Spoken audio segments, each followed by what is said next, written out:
Hello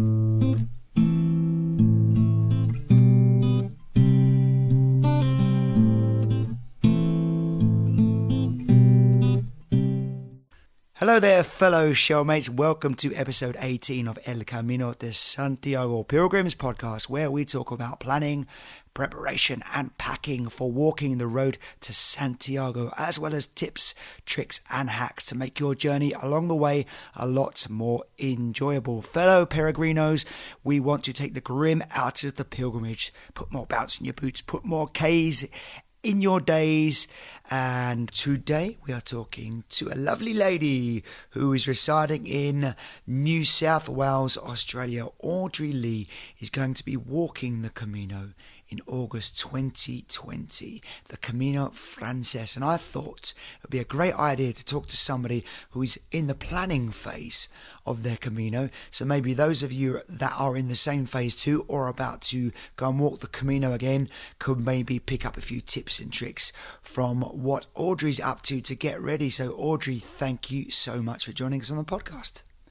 Hi, thanks for having me. And you are from the future because you are in the evening and I'm in the morning. Yes, it's really, really weird trying to wrap my head around. It's like 9:15 p.m. on a Sunday night. And it's 10:15 here on a Sunday morning here in Tenerife, España. And when we've been sending messages to each other, it's like you've been telling me it's like Wednesday and I've been saying it's like Tuesday and you're in the future and I want to know what the lottery numbers are so I can win lots of money. Oh, I wish I could do that for you, but no, it's not possible. It's okay. I'm a happy man. I don't need the lottery numbers. Just need a Camino every now and again, and I'm right as rain. So, Audrey, you've been reaching out to me via Facebook, and thank you very much for all your lovely, enthusiastic messages. It's a lot of fun always receiving them. Take us back to the time and place where you first heard about the Camino and thought, you know what, that sounds like fun. You know, it's actually really funny because when I thought about, like when I was tracing back when I first heard about the Camino, it was during a job interview. It's so weird. So I was interviewing for this job. So my interviewer, you know, we usually start out with a bit of banter before we dive right into the nitty gritty of what I do and, you know, my skills and all that. So I had just came back from doing my Everest Base Camp last year. And I guess that sort of piqued his interest. And my interviewer was like, oh, I just did the Camino. And I'm like, ooh, what's that? And then he went on to explain to me what the Camino is about. And I guess, you know, right after my trip to Everest, I was sort of itching for the next Excuse me, thing. Everest? Base Camp, not the summit. Yeah, so after I came back from base camp, that was last year, 2018 in April. Awesome. Obviously, I was just itching for the next big thing. And when my interviewer told me that he went to the Camino, I was like, oh, maybe this is it. So that was the first time I've heard about it, and sort of the rest is history. I just went straight into like researching and reading about it. And I was like, yep, I guess I'm doing that. So what did this person tell you about the Camino and how did it catch your attention and captivate you? What and why? Yeah. So I didn't know what the Camino was. And when he shared with me, he had just came back from a 40-day hike, or was it, just over a month walk on the Camino. And I was like, what is that? And he sort of explained to me, oh, it's a pilgrimage trail in Spain. I can't really remember the details of that conversation, but essentially when he said it was like 800 Ks and it was for 40 days and how just liberating it was, you know, to live off his backpack for 40 days and the simplicity of it. And I was just so intrigued and I wanted to find out more, but obviously because I was there for a job interview. So my headspace wasn't really talking about adventure or hiking. It was about me trying to get the job. So I sort of like kept that in my mind and I went back and I just started researching about it and I was just blown away. Like I didn't realize it's something that, you know, that people would actually take time off work and actually walk for months. Well, not months, but days, weeks. So yeah, I guess that was sort of my first impression of it. So the freedom and the simplicity was the thing, were the things that captivated you. Yeah, absolutely. I mean, I've always been someone who's, I love camping. I love camper vanning. I just love to, the idea of living behind the day to day and breaking out from that. Yeah. Breaking out. Exactly. Yeah. Breaking the shackles of 9 to 5 and all the the pleasures of, I call it luxury because I actually went on a sabbatical for 5 months where I lived on a farm in New Zealand, just living off my suitcase for 5 months. And I guess coming back, like thinking about that again, like I guess the Camino was something that I can relive that moment that I really, really miss. I know it's like people would probably think that I'm, I don't sound appreciative of the things that are around me, but sometimes to appreciate the things around you, you got to remember your roots and the simple things that you can be happy from, not just, just breaking away from that 9 to 5 grind and, going to work and not having a purpose and just living paycheck to paycheck. Like there's just so much more to life than just that. And I guess that's where it sort of stemmed from. Okay, so the freedoms, the simplicity, the idea of taking some time out from work are the things that you're looking forward to when you're going to walk the Camino. And through the research that you've done, I know you told me in the interview you're going to start in Saint-Jean-Pied-de-Port, so you're going to do the French way. Now, what do you know about the first day's walking? Have you done some research about it, and how are you preparing for it? Oh, I know there is a very arduous climb on the first day. It's a beautiful climb. Yeah, no doubt. But I've heard in my research, I think that it's the hardest day. It's like up. It's basically an incline for 17 Ks, if I'm not wrong. So, I mean, because I've had experience. I've done Everest Base Camp, but I feel like there's it's like a whole other ball game, right? Like with Can base I ask a camp, question about, because sorry to jump in, and Everest Base Camp, you have to walk up to it. I'm sorry, I know nothing about it. I just know that I just know that it sounds amazing, and it looks cold. It is pretty amazing. It was freezing. I think the coldest it ever was for me was minus 25. Wow. That was in Gorot just before we got basically our last stop before we got to base camp. And how do you get to base camp? Do you have to walk to that part? So we walk, yeah. So you basically And how long does it take to get there? It takes 2 weeks. So you basically get a plane attachment to Lukla. So it's like a propeller plane, and it's actually dubbed the most dangerous airport in the world because pretty much the runway of Lukla Airport, it's actually off the cliffs of the mountains. And obviously it all depends on the wind direction, and you know how Mother Nature is, especially when you're surrounded by the Himalayas, the tallest mountains in the world are all there. And the weather can be so unpredictable. So it's pretty exciting, actually. Like a lot of people do get really scared about the plane landing into Lukla, but I was actually really, really excited. It was so amazing. It was like, I have never seen, I can't even really put it into words because I was just blown away by. Did you sit by the window? Yeah, of course. I mean, I think it's all, I can't really remember, but it's all sort of single seat, like against the window. So it's a really, really, really small plane, essentially. So everyone's sort of like, by the window. And I have never seen mountains that high that, obviously I've been on planes before, but we're always flying over the mountains.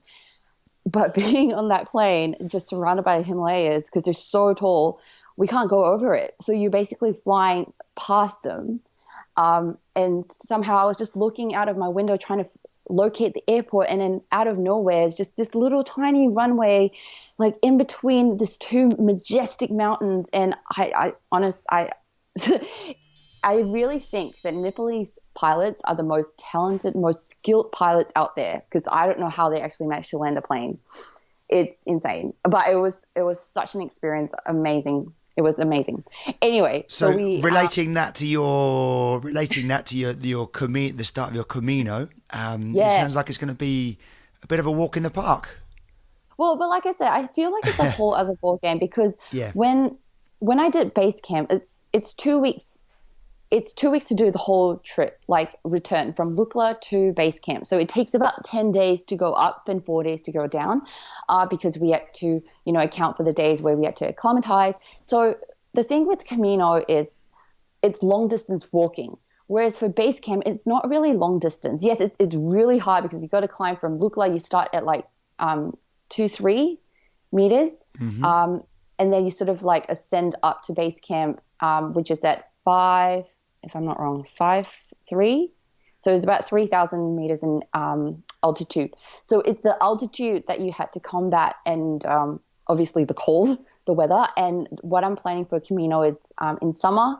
So I know I won't have to lug around, like layers and layers of clothes. I didn't have to worry about altitude sickness, which my partner actually got it really bad at base camp. And it's not something that you can actually prepare for when it comes to altitude sickness. It really depends on, the person, and you won't know until you're actually there. So fortunately for me, I didn't have altitude sickness, but I did get a really bad case of food poisoning.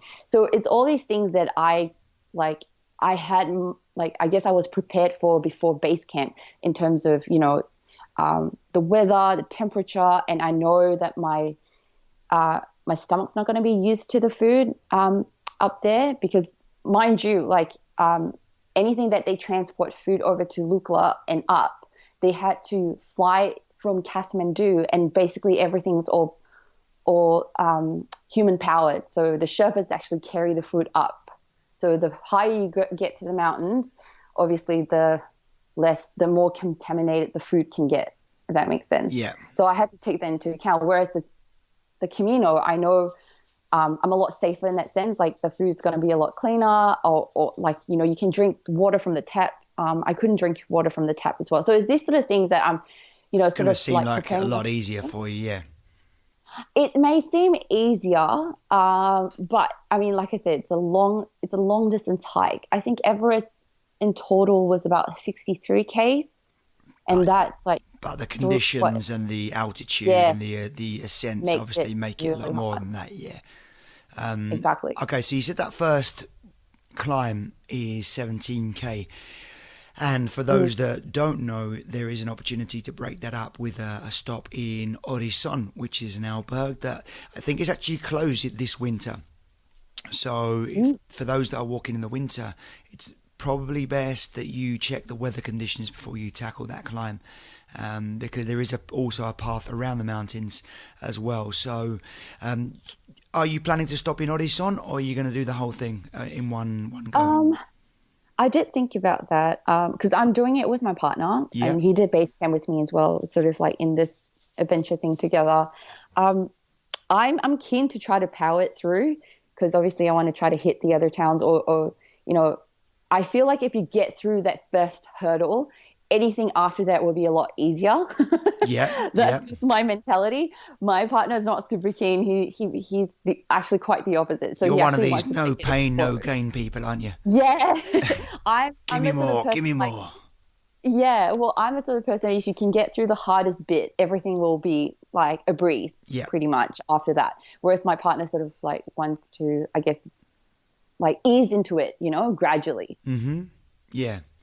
Well, I mean, obviously, are you doing any training for this first climb to get your body acclimatized and toughened up to it? Well, I did train a lot last year because obviously we had base camp. So that was, it was climbing for basically 10 days of nonstop ascent. So I had a lot of practice when it comes to altitude. Obviously, we don't have really high mountains in Australia as you do in the Himalayas. One of the tallest mountains in the world, or what do you call it? The seven wonders, the 7 mountains that most mountaineers aspire to climb. One of it is in Australia, which is the Kosciuszko, and it's only 2,000 meters, so it's pretty much the starting point of Lukla. That's my plan, to try to hike up to Kosciuszko this summer. Okay, so your plan to get ready for that is to do some actual mountain walking and practice going up, so your muscles are ready. Often the hardest part on the mountain as well is going down. One of the harder parts, because I agree.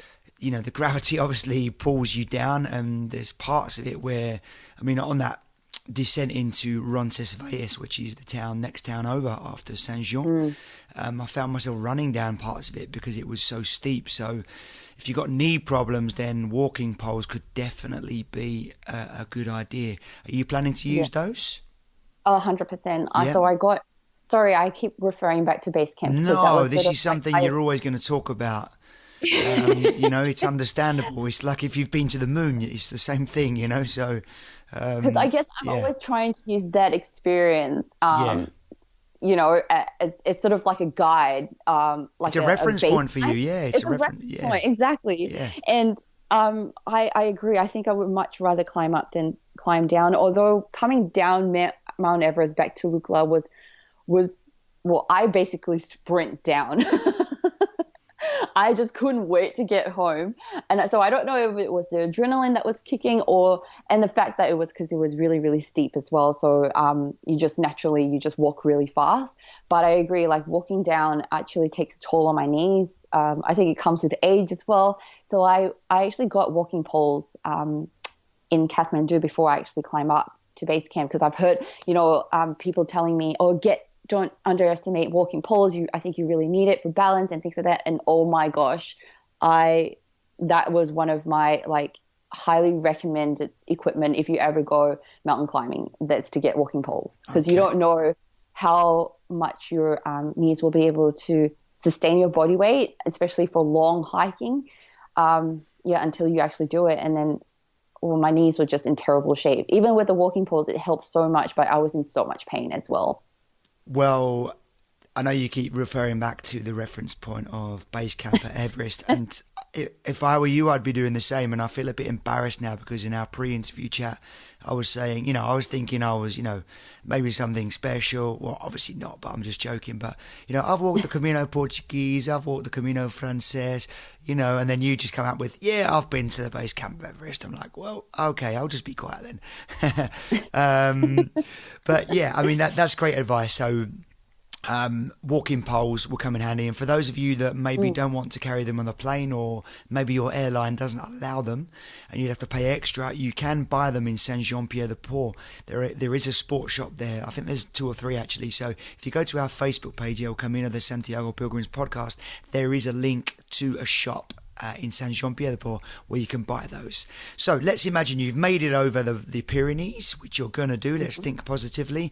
It's going to be a walk in the park compared to base camp, and there's 17k up. I think it's about 8k down, something along those lines. And you're in Roncesvalles. You're about to embark on a bit of, I think the second day, obviously there's nothing like that kind of incline, but there is quite undulant. It's undulating, the terrain actually. It's up and down, and I remember that taking quite a toll on my legs as well. And I think this is the point where, for me, the blisters started to bite. And I was a bit of a novice, so I ended up with terrible blisters. What are you doing to prepare for that? Yeah, I mean, to be honest, when I first started planning about the Camino, it wasn't something that was that I really thought it would be a problem with blisters. I mean, obviously it makes sense. You're walking for days on end, and you know, obviously blisters can be a problem. Again, going back to my reference point, when I did my research for base camp, blisters wasn't something that came up as like an issue. I don't think. I didn't get any blisters climbing Everest Base Camp, whereas when I did my research on the Camino, I realized it was a very, very common problem. So obviously I'm hoping for the best that I don't get blisters, but after hearing your podcast and also reading on forums and what people do to combat blisters, I'm going to try the whole Vaseline hack. I didn't know that Vaseline can actually help reduce blisters. I mean, how? It reduces friction. That's the theory behind it, that it reduces friction. Right. Yeah. Yeah, because I know as long as you keep your feet dry, so no moisture, and obviously, air it as much as possible, and heat. Yeah, So the heat is yeah, a supposed cause of blisters as well. So yeah. so many people swear by Vaseline, and I think I've said it before on this podcast that I met a guy in just after Roncesvalles, my second day, but it was his 30th day, something like that, because he'd actually walked from Paris. And he was the first person that said this to me. His name was Jean Raphael. He sounded like a Teenage Mutant Ninja Turtle. And he was a clever man. He was like a Camino ninja. And he told me this, a very nice guy. And he hadn't had one blister. And everyone I've spoken to through this podcast and through the research I've done for this podcast, just like yourself, Audrey, on forums and Facebook groups, that's the common theme that keeps coming up. There's also people that say wool socks that can come in handy, and Like merino sock. Excuse me. Merino. When you say wool socks, I think socks made of wool. Wool. Okay. Yeah, I don't know what make or brand they are. I've never used them personally. My wife and I are going on the Camino in, I think it's 8 days. So I probably should get myself a pair of those. And my wife's preparing very well for it at the moment, so I'll probably have to shout out, Rachel, get some wool socks. I think she's listening. So wool socks are coming handy, and also having your shoes like half a size bigger. I've heard that as well. So I think trial and error. And are you walking with your Are you walking with the boots or the trail runners or trainers you're going to use in preparation? Yeah, so I already have my trusty pair of Solomon shoes. They're well broken into, not worn out, but they've broken into. I've used it on a few hikes. Yeah.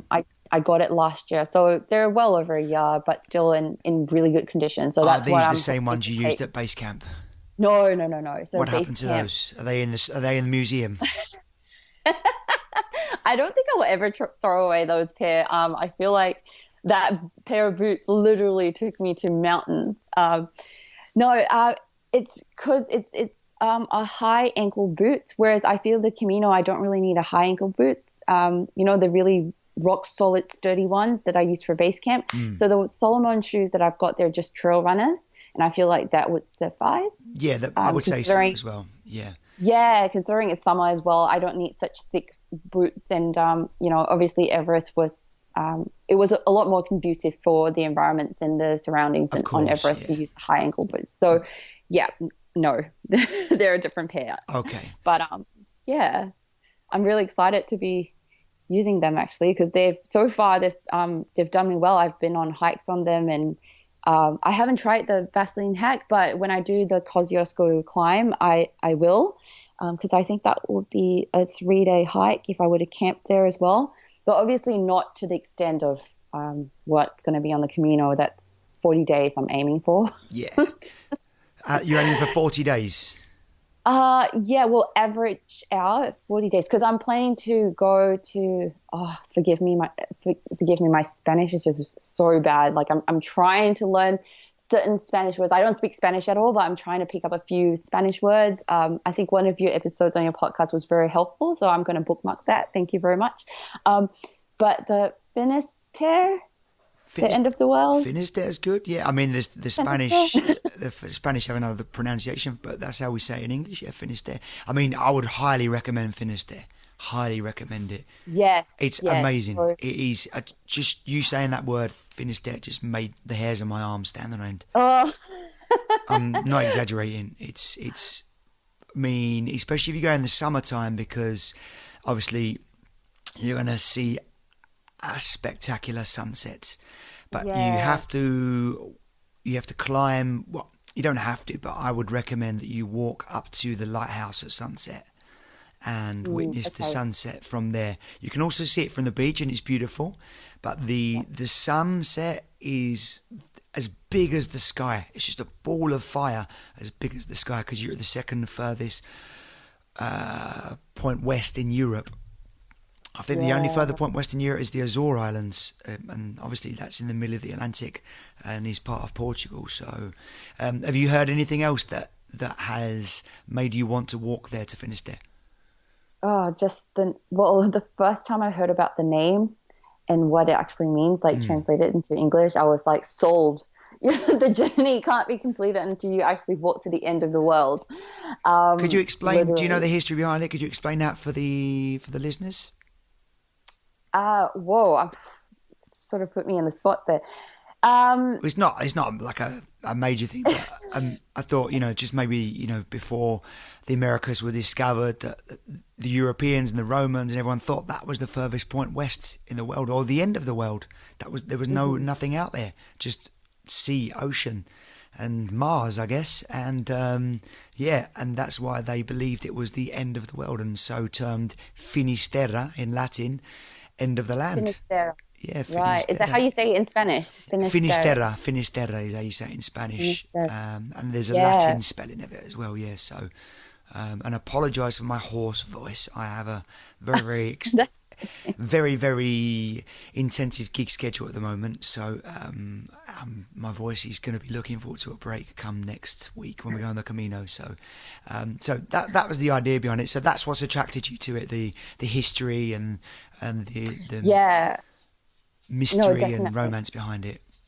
I mean, for a fact that it was once believed to be the end of the world, like, gosh, like, can you imagine back in those days, obviously with no technology, and that was what people believe. And I just want to live that. I just want to be in that moment, I guess. It's more of a personal challenge for me as well. It's like, I don't know, I can't really explain, but it's more of a spiritual adventure, not in a religious sense, but it's just for myself, for my mind, my body, my soul. So the spiritual side of the Camino has attracted you as well?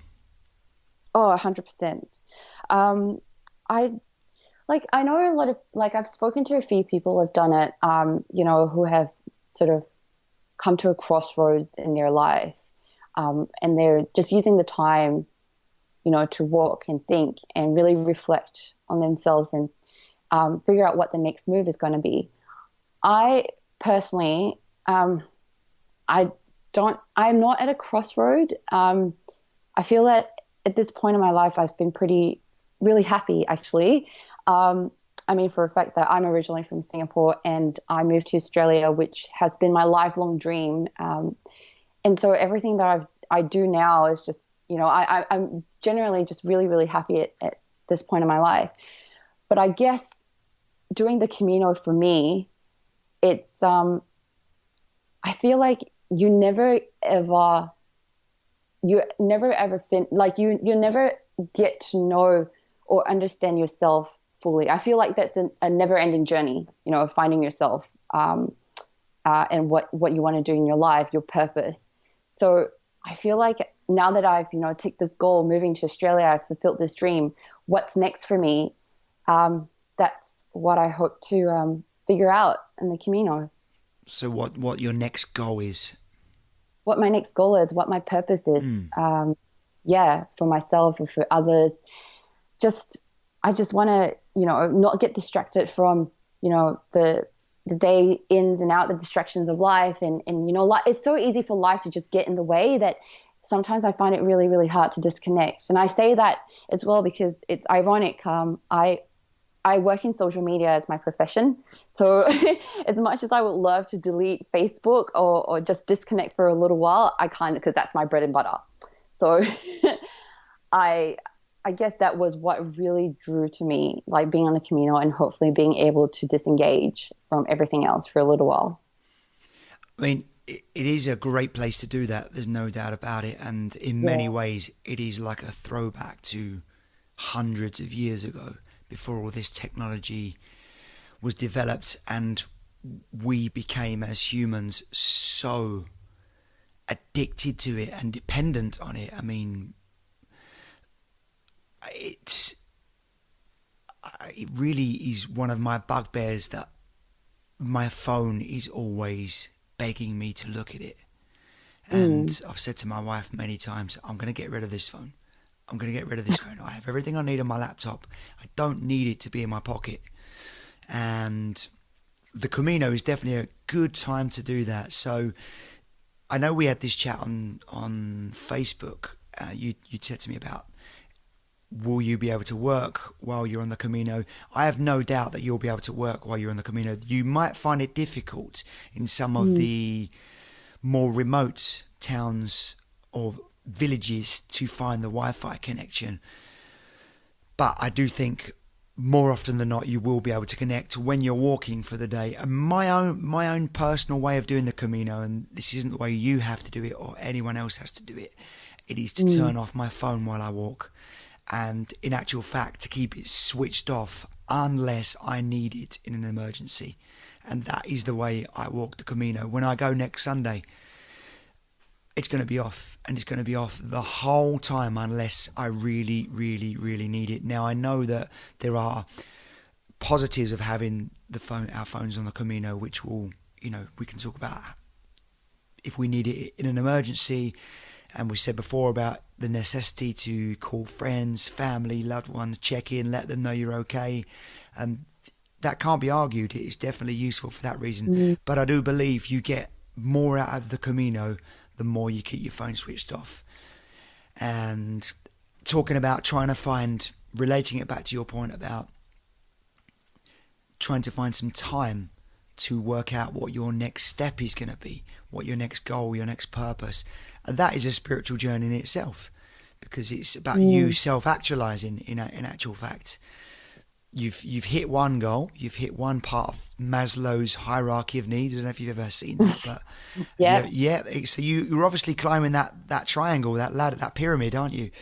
And you're trying to work out what the next step is. And by disconnecting, it's going to help you to do that without a doubt. Because while you're walking, the amount of insights and revelations and reflections that will come and that will be allowed to arrive by switching off your phone, that your cognitive bandwidth just expands through doing that. And even for me, like if I go for lunch with my wife, for example, I say to Rachel, please take my phone, I'm turning it off, put it in your bag, I don't want to hear from it. Just that 1 hour of turning my phone off, I feel better for it. It's liberating, isn't it? I feel better for it. I do actually feel better for it. So my recommendation is to do that. And obviously, Audrey, you can personalize and customize your own Camino. And I hope you do find that answer to what your next step is. And in many ways, that's going to be one of my big questions on my next Camino as well, because I've hit some big goals recently. I've just got married, and congratulations. Thank you very much. Best decision I ever made apart from walking the Camino. And no, I've got a wonderful, wonderful woman in my life. I'm very, very lucky. And there's going to be, a next step for me as well. This podcast is all about you, so I don't want to go about me, but I mean, you do meet people that are on the same journey as you. I mean, I met someone, a Jewish guy, incredible. I know it's a Catholic pilgrimage in its most purest form, but there was a guy I met, and he'd broken up with his girlfriend a couple of days before walking the Camino, went straight to the airport and said, put me on the first plane to anywhere. The next plane was to Barcelona, and then on the plane he met some pilgrims, and he ended up walking the Camino just because of that. Oh, amazing! I know. It wasn't even planned. Wasn't even planned. You just meet so many people with these stories, kind of thing. And I met someone who's walking it in flip flops. I met someone who's, like a Mayan mystic, and they told me what my raison d'être was in life. My reason for being. Apparently, according to Mayan astrology, I'm a cosmic warrior. I don't sound like a cosmic warrior, do I? But and I'm not wearing a cape or a headband. But anyway, you do meet some really quirky, funky people who are going to give you a different angle on life and a different way of looking at things. So I really do hope you find that, and you're going to be among people that are on the same journey and looking for answers. And what's interesting is, people you wouldn't ordinarily talk to, that all of a sudden you're talking about deep in meaningfuls with them within the first couple of minutes of, walking through some forest. And it's really, really unlike any other walk of life. It wouldn't happen in any other setting or context. So, all right. So we talked a bit about your planning and preparation. And apart from some obvious things, what's going to be the first thing on your kit list? What's going to be the first thing you pack? First thing. So I got... Yeah, water bladder, definitely. I don't think I could actually live without that. It saved me heaps in Everest, especially without having to like take my bag off and then taking my water bottle out. The water bladder was really, really Imagine helpful. someone's a complete novice, like I was when I walked my first Camino and made a lot of packing mistakes. Can you just quickly explain what the water bladder is? So it's basically like as like what it sounds, like a sack for your water, and you basically put it in your backpack, and there's a tube, I would say, not a hose, a tube that comes out that connects to your bladder, your water bladder from your backpack, and it's strapped over your shoulder, so you have easy access to the mouthpiece and just have a drink of water at any time when you're on the road, when you're walking. So rather than putting your stuff down, and if you go during the winter months, you have layers and layers of clothes on you.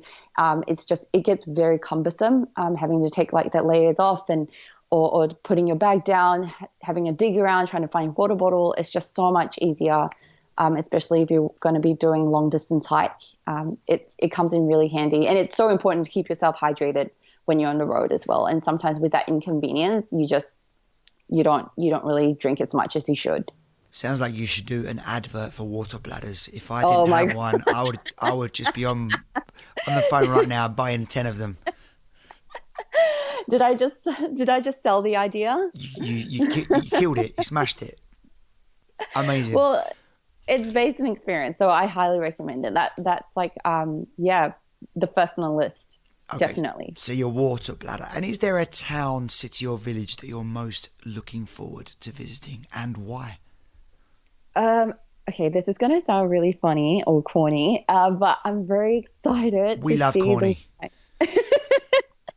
I'm really excited to see the wine fountain in Navarra. Is that how you say it? Yeah, it's in Navarra, Yeah. I'm just so excited for the whole trip itself. I mean, I don't know what to expect. I've seen pictures, I've seen videos, but I feel like the experience itself is going to be so different when you're there. But the one thing that I'm most excited and looking forward to is the wine fountain. Can't go wrong with wine. Well, there you go. For those of you that don't know where that is, if you go to our Facebook page, Camino de Santiago Pilgrims Podcast, there is a link to that place on there, and you'll find out exactly where you can get your laughing gear around a red wine fountain. You a bit of a singer, Audrey? Like a little sing along? I do like to sing. I'm not going to sing now. I get stage fright. I'm so bad. But not even a little chorus of red wine or anything like that. Oh, I'm so shy. But give me a glass of wine now, I'll be like belting out a tune. Okay, so anyone that's looking for a little impromptu concert on the Camino, then walk with Audrey to the red wine fountain, get a few glasses down her, and what do you normally start? What's your go-to song for singing? Oh, I've got my Spotify is just full of different playlists. It depends on what mood I'm in, but I love like folk, pop, country type of music, the really upbeat, happy ones. I do love the 90s music. I'm still a huge Backstreet Boys fan. Okay, we'll stop the podcast there then. I'm only joking. I mean, it's my little... So sing us a Backstreet Boys song. Oh, God. Oh, you're making me blush. No, I'm only joking. You don't have to. I can't actually think of any Backstreet Boys songs because I'll save that for the road when I actually meet.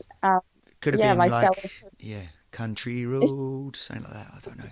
10 o'clock in the morning, my voice isn't working. For those that are looking for a Camino song, look up Dan Mullins Somewhere Along the Way. Okay, Dan Mullins has his own Camino podcast, My Camino, and he's written a song and a Camino themed album as well. So check that out. It's called Duende. Somewhere Along the Way, you'll love it. It's brilliant. Okay, so that's my. I listen to my own podcast and I hear myself saying, "Okay, so much." I need to stop that. So It's a good transition. We know that we're carrying on to the next question. there's better transitions, Audrey. I could definitely get better at this podcasting game, but I'm still a novice, only 18 episodes in, so give me a freaking break, man. Okay, I've had too much coffee. Biggest thing you've learned so far from listening to the podcast and interviews from your shellmates? Biggest thing. Well, definitely, as I said, the Vaseline thing. It's going to be a good hack for me to try. Yep. Also, just to hear other people's experience. I feel like every person that you interview, they're very different. I mean, you ask, the questions are more or less the same, but it's really good to hear, I guess, different opinions from different people. Some people, for example, some people got really bad blisters. Some people don't even have a single blister at all. That's just like one example. But I just find it really interesting to hear just different side of things, different perspective from different people. So, It's interesting because, I mean, the common themes come up about the Vaseline, and we said about some other tips and tricks, which were carrying an S hook so you can... Yes, that was the other thing. Clothes, not S hook, but clothes pegs, like pegs where you can hang your clothes on a line. Audrey, the first thing on my kit list for next week is 4 clothes pegs to hang my socks.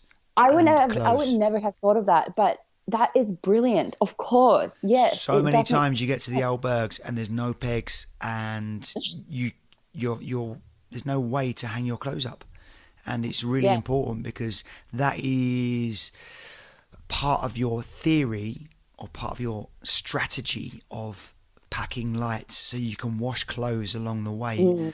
You have one, you the clothes you walked in, apart from obviously your walking shorts, because you don't often get to wash those. That's my own thing.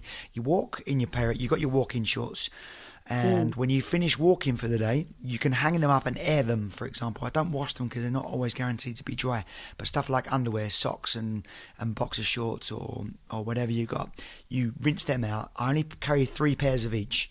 You rinse them out, the ones that you just wore, and you put them out, and those pegs are absolutely mandatory. They're really, really important. Invaluable item. And the other thing that my wife came up with yesterday, as she's packing a week in advance, and I've not even started yet, but anyway, is a Ziploc bag for sandwiches you might make at the Alberg to have a snack along the way, because there might be parts where you've got 20 kilometres without finding food or water. So a Ziploc bag, and you buy some supplies in the town you're in, buy yourself a sandwich, and you just put those in there, and a Ziploc bags comes in very, very useful. So it is really helpful. It's also really helpful to contain. I know I try to reduce the amount of plastics that I use, but it does really help when it comes to containing your rubbish as well. Just having all in one bag. I did bring quite a few Ziploc bags on my trip to base camp, and they were so helpful, not just for holding food, but rubbish as well, delicate things basically you want airtight. It's really, really helpful. Also, the other thing I've learned is to bring earplugs. Most definitely. Because obviously it's a different experience, right? Because in base camp we sleep in tea houses. We call it the tea houses, sort of like a hostel, but you sort of still have your own room.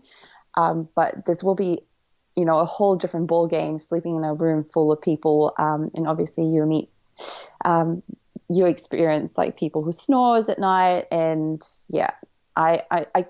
it takes me a while to sleep. I wouldn't say I'm a light sleeper, because once I fall asleep, it's quite hard to wake me up, which is actually quite a blessing in disguise.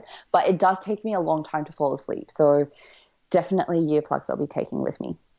That's another invaluable item there.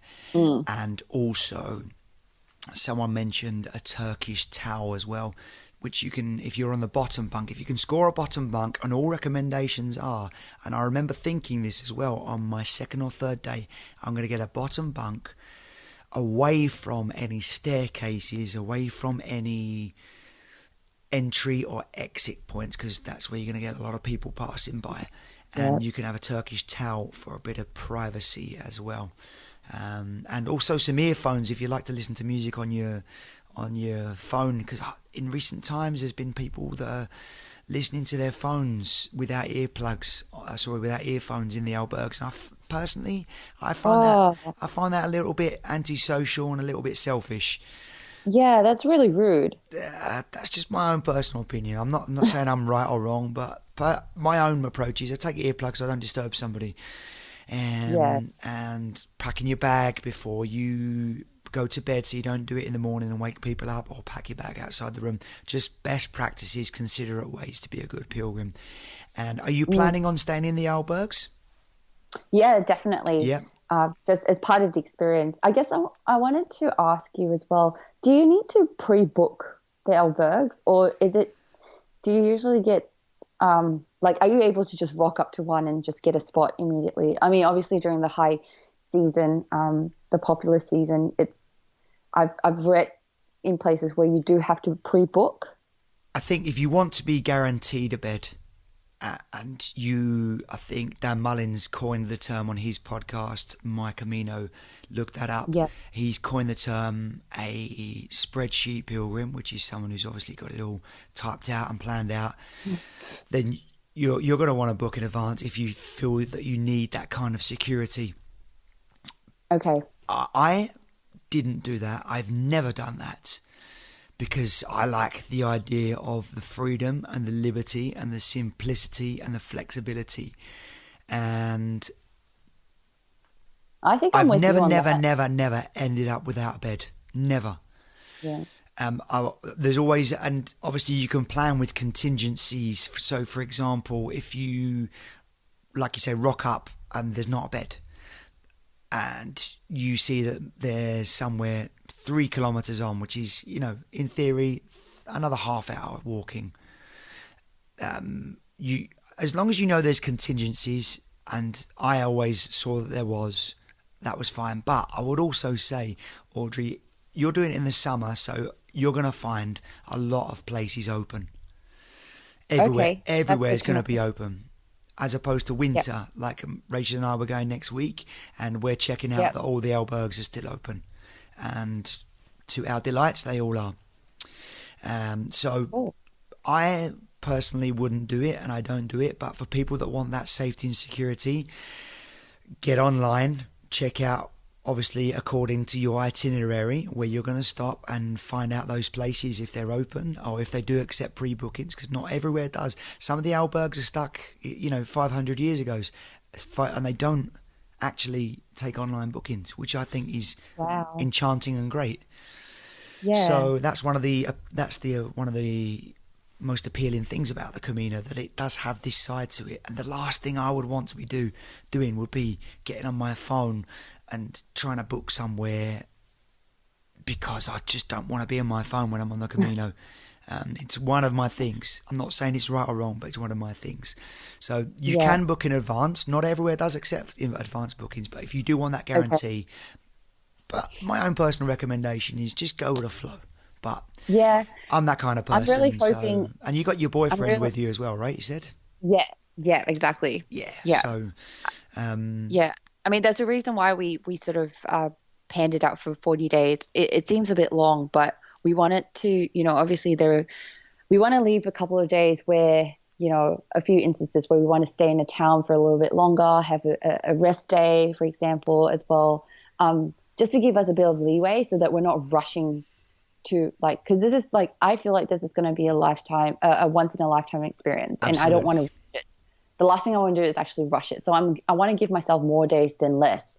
And I 100% agree with you. I think for my own Camino experience, I don't want to be on my phone and having to worry about, pre-booking the albergs. And if I can just rock up and get a bed, I mean, I love having that sense of adventure. Even if there isn't a bed, I'm sure something will work out. I guess I just want to keep my options open, you know.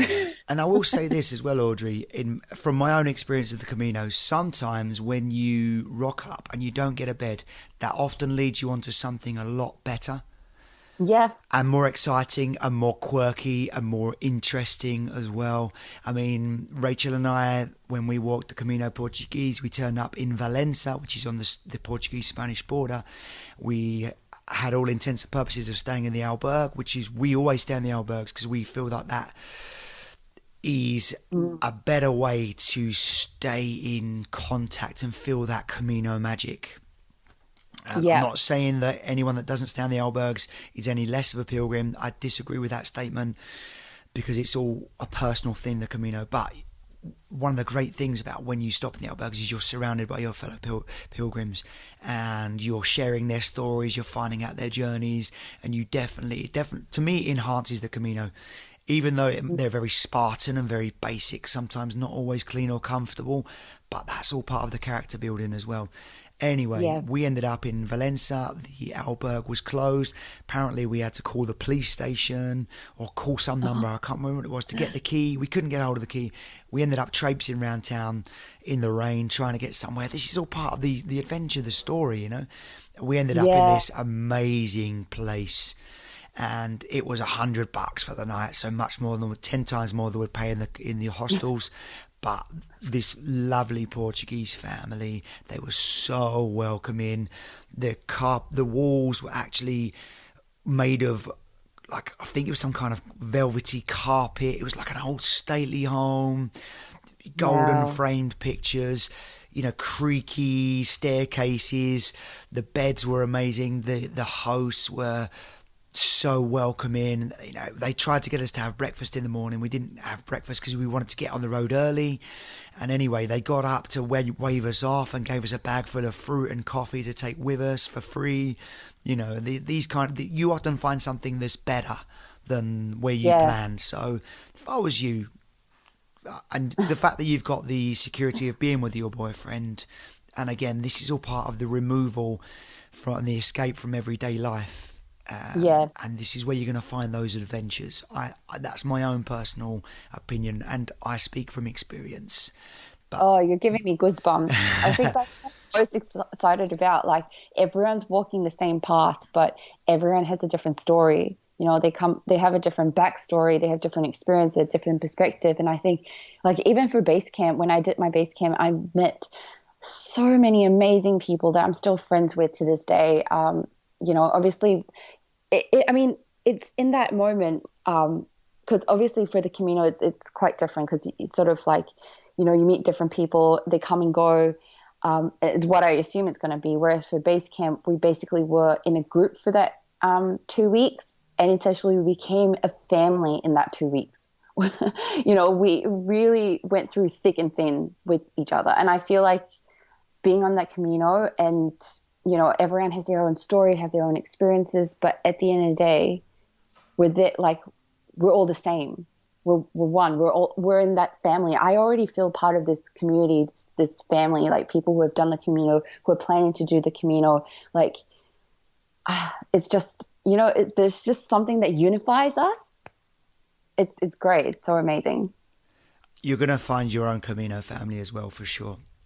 Yeah. And what tends to happen is you'll, from the day you start walking, you'll keep bumping into the people that were on that first day with you, and if you go a bit faster, you'll find a new tribe of people, some more members of your Camino family. And if you slow down, you'll see those guys again that you met on the first day. And you'll find people along the way that are obviously starting a bit later than you, but you will find kindred spirits everywhere on the Camino, since you say you're going to get some headspace to work out what your next step's going to be. And honestly, I don't think there's any better place to do it.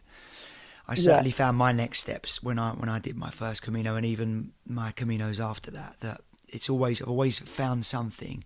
Like, for example, on one of my last Caminos, I decided I was going to start this podcast. It was about 18 months afterwards that I eventually got around to doing it. But anyway, so yeah, you're definitely going to find like-minded people. Now, you mentioned you found the place you most wanted to visit, which is going to be Finisterre. Great decision on that one, by the way. And Spanish food or dish or drink that you've most heard about, apart from the red wine, maybe, that you're looking forward to trying? Well, I love tacos, but I think in your previous episode, sorry, I can't really remember her name, but it was mention of this octopus dish. I love octopus. Like, it sounds so delicious. It sounds so amazing. So that's something I definitely have put on my list to try. Okay, yeah. And what you want to ask for is the pulpo a la gallega. Pulpo a la gallega. And that's the Galician octopus.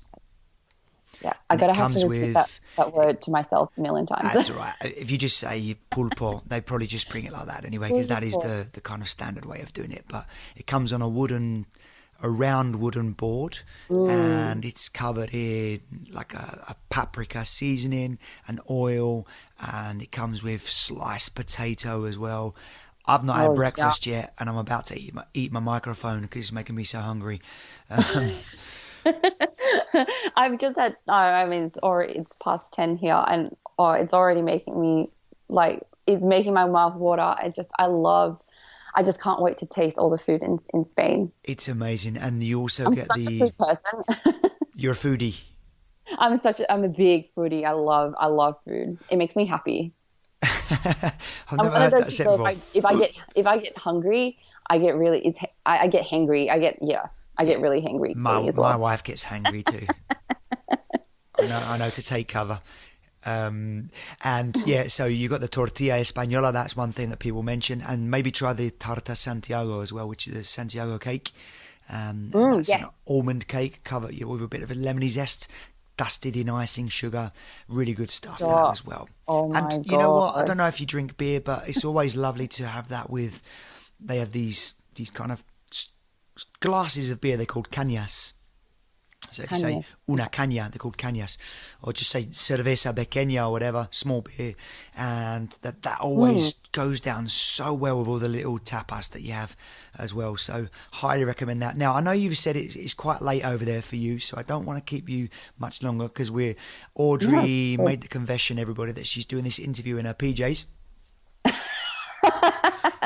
We won't ask you what's on your PJs. You know, it's not going to be some kind of cartoon character or something. So we'll leave that to your imagination. I'm glad that this is a podcast and not a vlog. It's a laid-back podcast. You know, we want to kind of create a conversation like would happen on the Camino. So imagine, for example, imagine your boyfriend. Imagine he was scared about coming to the Camino. He was unsure about it. After everything you've read... He's still unsure about it. All right. Okay. He's going to listen to the podcast. So he's still unsure about it. I think because initially my plan was to do it by myself. With or without him, I was going to do it regardless. And then I think it took him, months? I've been talking about this since the start of last year. So I think he's only agreed to come end of last year.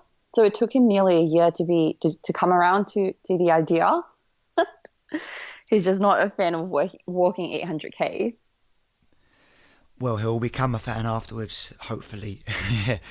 Imagine he's listening and you're going to convince him to go. What are you going to say? From everything you've read, everything you've heard, everything you've seen online, all your research, here's your sales pitch. Go. Whoa. This better top my water bladder commercial. To be honest, I'm still convincing my boyfriend. So I will still use the same reasoning and the rationale behind it. It's a once in a lifetime experience. It's not every day you get to switch off and, put behind you the pleasantries of life that distracts you from, the things that are around you. I think you have a deeper appreciation of your life. I know it sounds really corny, it's really cheesy, but, having experienced that before, like living with nothing just but your suitcase, because there's when you get so distracted, you get stuck in that rat race. Nothing's ever going to be enough for you. There's always something you want more. You get one paycheck and you want a bigger paycheck, and you get that paycheck. You just want more and more and more. And I find that's the secret to happiness is actually be content and satisfied with what you have. And I feel like the Camino will actually help you realize that, because you don't have your TV, you don't have your phone, you're not surrounded by commercials or advertising. Ironically, I'm in advertising. So, you're just by yourself. You're one with yourself. All you do day in, day out is just getting into that routine of waking up, going for a walk, just taking one foot after the other, go to bed, and that's it. And you have all this time to think and even reflect on yourself, that a lot of people forgot they can do that every day in their life. And if I was him, I'd be sold, and I'd say one more thing to add to that. Great sales pitch there. And that is that the Camino in many ways is like a university for life. It teaches you so much as you walk along the way, and it becomes then after the Camino, it becomes like one of your favorite teachers from school, someone you always remember and you look back on fondly, and something that teacher said to you sticks with you. And the Camino is the same. It sticks with you, and everything that you learned along the way sticks with you as well. And I always think back to something someone said to me on the Camino, and that was, every now and again you have to frighten yourself to feel alive. And for some people the Camino can be a frightening prospect. So on those words, I think we'll let you get to bed, because I know you've got to get up for work in the morning.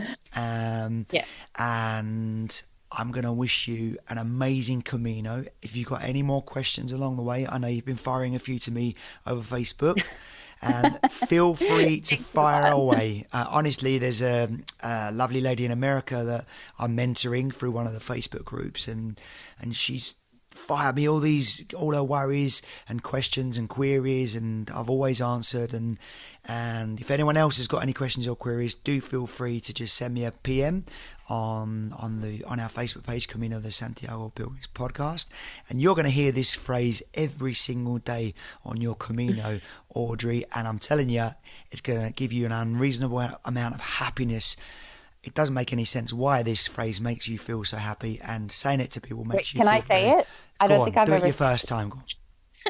Buen Camino. Muchas gracias, fellow peregrina.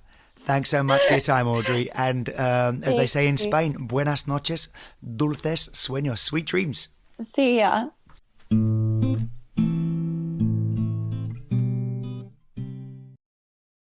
So, fellow peregrinos, I really hope you enjoyed that interview with Audrey Lee, that's going to walk the Camino Frances from Saint-Jean-Pied-de-Port, coming all the way from Australia in August next year.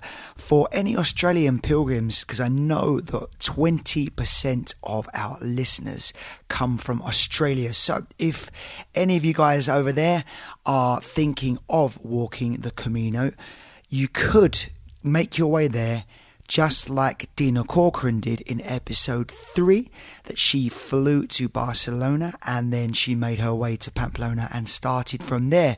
Alternatively, if you wanted to go to Saint-Jean-Pied-de-Port and start across the Spanish-French border, then you could get a bus to Saint-Jean-Pied-de-Port from there, and you could also, of course, fly to Madrid, and I'm guessing quite possibly Paris or London as well. Stating the obvious there, but just to kind of put it out there so you guys have got a bit of food for thought and you can weigh up your options. Now, for those of you that would like to follow Audrey, she's got a very entertaining Instagram page, lots of photos from her travels there, and also some material from when she visited Everest Base Camp. Audrey's Instagram page is called Our Wild Chapter. Sorry, my voice broke there.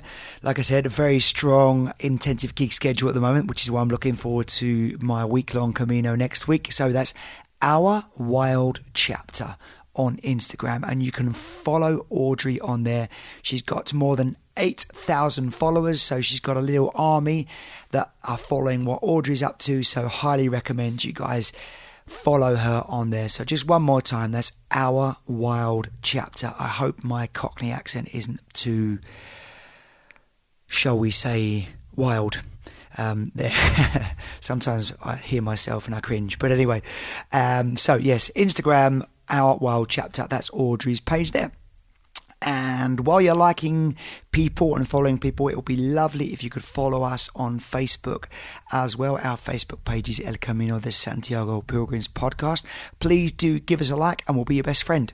And also, while you're online, if you could leave us a review on Apple iTunes, that would be super helpful as well. So go onto your podcast app and just type in Camino de Santiago Pilgrims Podcast. Give us a 5-star review if you think we deserve it. Thank you very much. So the bad news is, everybody, there will be no podcast on Friday the 6th of December. I am taking a week on the Portuguese Camino with my wife.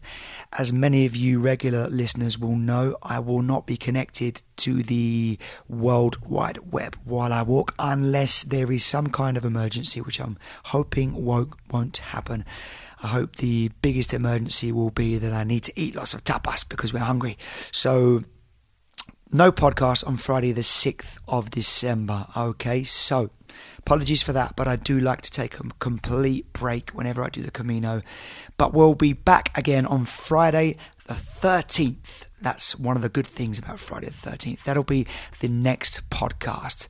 And I'll be reporting back with how Rachel, my wife, and I enjoyed the Camino Portugues. We're going to do 1 week on that. That's all we've got. That's all we can squeeze in. But as I've always said, any Camino is better than no Camino. All right, so just before I go, want to thank you all so much for listening to the podcast. Starting to get lots of messages from all over the world. It's really, really gratifying.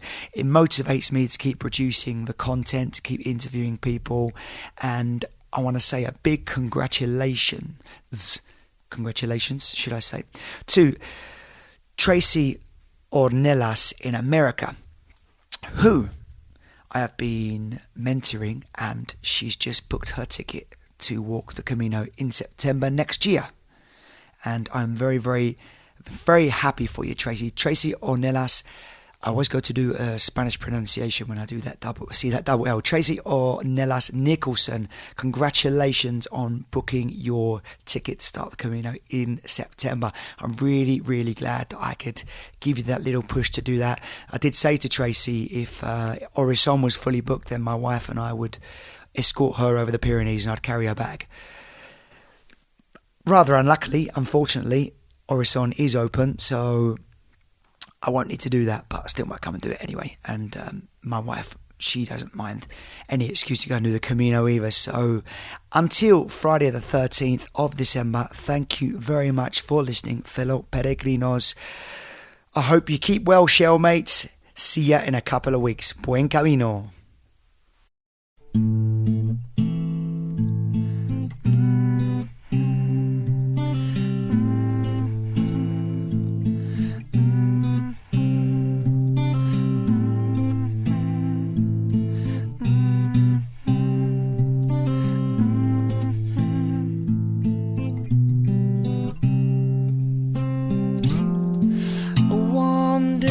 Wanderer,